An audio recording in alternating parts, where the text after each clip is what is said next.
Good day everyone! Today I am going to demonstrate how to prepare a palatable, nutritious, and low-cost cucumber salad in just 3 easy steps.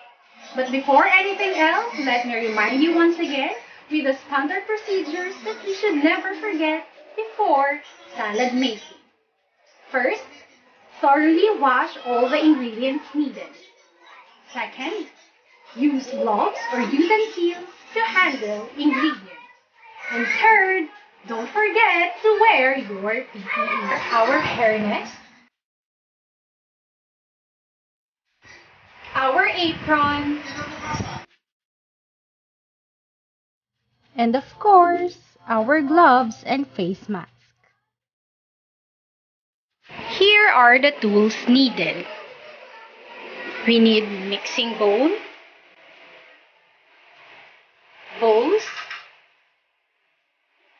measuring spoon, peelers, knife, chopping board, salad server.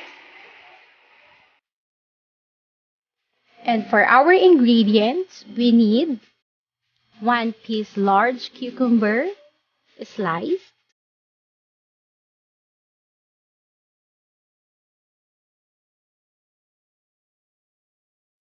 1 small onion, sliced,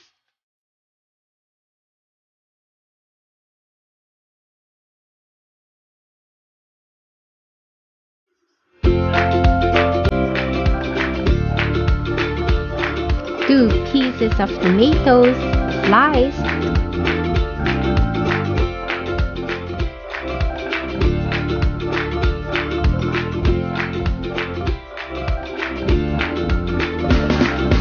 2 tablespoons of oil,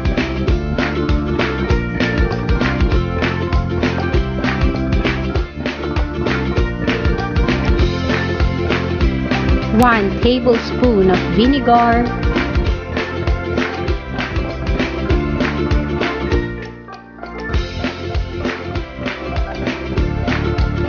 3/4 teaspoon of salt, 1/4 teaspoon of pepper, and spring onion finely chopped.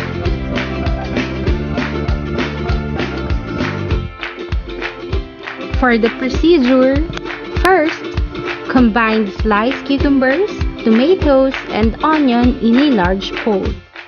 Then set aside.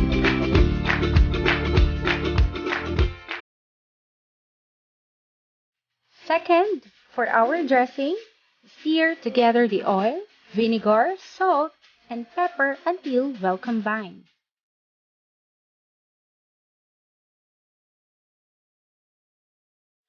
Lastly, drizzle your salad with the dressing and mix well.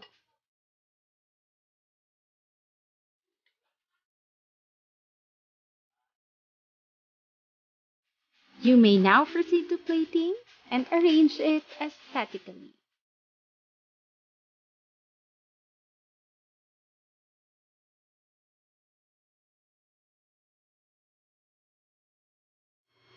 Finish it by putting your garnish. Serve and enjoy!